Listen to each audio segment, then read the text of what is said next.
Hello dear subscribers, YouTubers and friends. Today in Scenario Saturday we are going to discuss what if Carthage didn't fall. This includes mainly main aspects of the Punic Wars, and I won't go into much details about which Punic War I'm going to choose. I'm just going to choose a scenario where Carthage basically exists and Rome is, let's say, not a very important factor in it. Now let's take a look at it. How different were Carthage and Rome? Carthage was mainly a trade-focused nation or country, state, however you wish, whereas Rome was mainly focused on military expansion, and they were also a very prestigious country.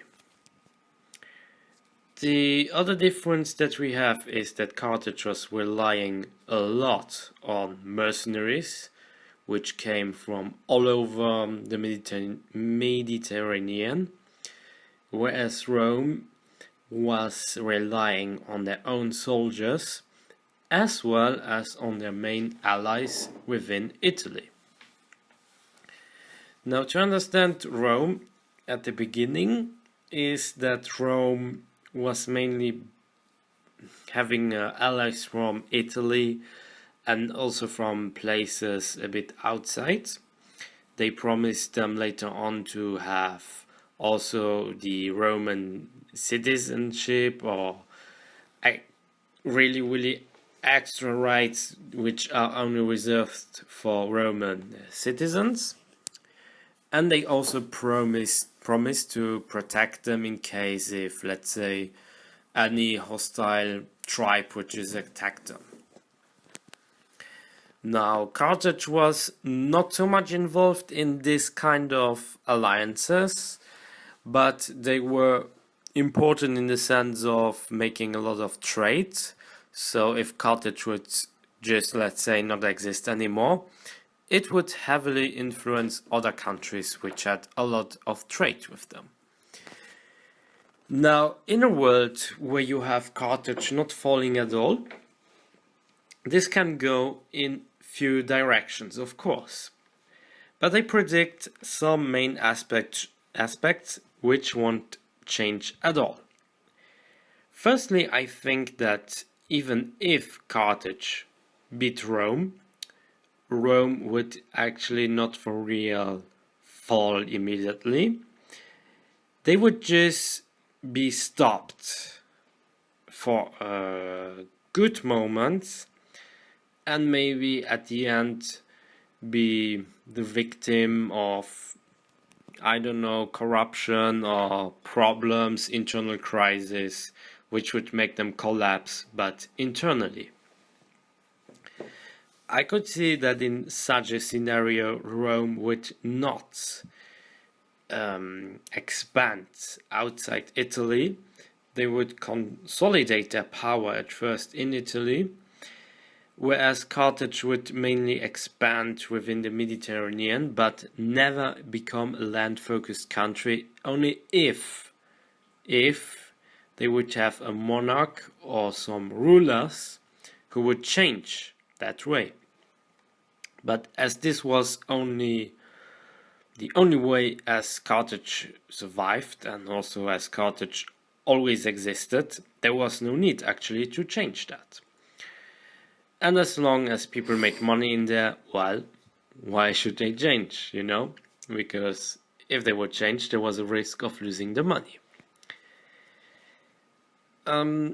For the rest, I think that in Central Europe or Western Europe, there is a very high chance that the Celtic or the Gaul people would try to consolidate their power within, let's say, modern France and also parts of the borderlands between Germany and France, including the Benelux states. Could they grow into a power as Rome in our timeline? I think they could. As there was a lot of trade, first of all, the population was growing and only Caesar put a stop at it. And they also had a very, very good knowledge of defense and attacks as well, and military technology, as well as all other kinds of technology. They were within the trade connection and networks within Europe.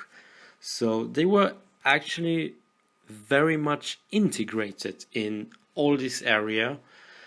And also their culture was very unique, and it helped them to integrate other Celtic people. Now, if let's say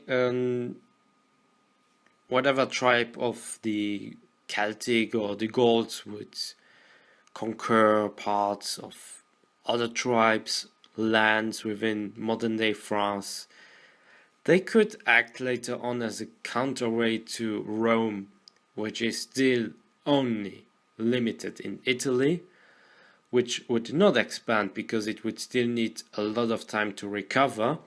And as they were defeated so heavily, they would actually change their policies in not expanding at all. Now, we could see Gaul or the Celtic people attacking Rome, maybe even. Perhaps they could even go on and attack Carthage, and at the end we might even maybe see an alliance between Carthage and Rome in order to have a counterweight to this vast and strong, young, dynamic, powerful Gaulish or Celtic state. But this is not really guaranteed that the Celtic people will actually unite somehow. It might also be that they will just stay the way they are, and that maybe all of these parts of Europe will actually not become important, and maybe at the end even colonized by another power. But that's all up to the speculation. But mainly what I can say is that Carthage will not be a second Rome. It never will be, because it was just too different. We could see them expanding within the Mediterranean. We could even see them maybe expanding on the coast of Africa, even maybe with a lot of luck, and in, let's say, 1%, even going further than only the Cape Verde Islands, even, let's say, Brazil, but not for any military purposes, but more like for trade, because Carthage was just mainly about trade. The Greek states, they would still be in this, how should I say, they would still have their own conflicts to manage. Also parts of modern day Iran and the Middle East, they would also have their own trouble that they would still need to take care of. And in such conditions, it's really difficult to predict which country could actually arise as the new superpower. But if the Celtic or the Gaulish people could somehow unite, they would be the number one candidate, in my opinion, to expand beyond their homelands and even subjugating parts of Carthage and even totally annexing Rome. Would they go further than that? It's very difficult to predict, but once maybe they somehow successfully manage to integrate Rome and parts of Carthage, they could just say, hey, let's go further and let's see who can stop us. But it would also be possible that they would just stay within their homelands and become a very defensive country, which would make it for outsiders really difficult to conquer, as they had very good defensive tactics in original timeline. What could Carthage do? Well, Carthage, as I said, they could be a good or a first colonial power as we know it in our modern sense. If there was a change of leadership and principles, they might somehow replace Rome, but only in some regions.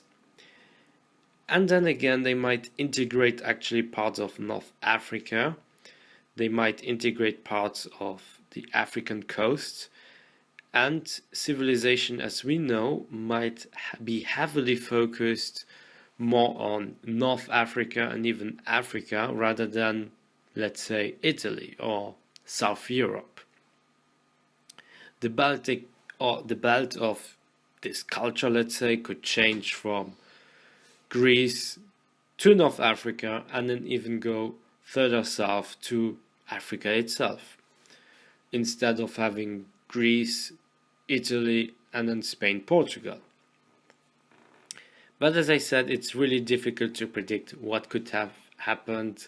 These are just my few ideas that I have, and I hope you somehow enjoyed it. And if you have other ideas, please feel free to comment and just discuss it with all the other YouTubers. So that was it for today. I wish you a very nice day. I'm Althistory Luxembourg, and I hope to see you on my other videos on my channel. Have a nice day. Bye.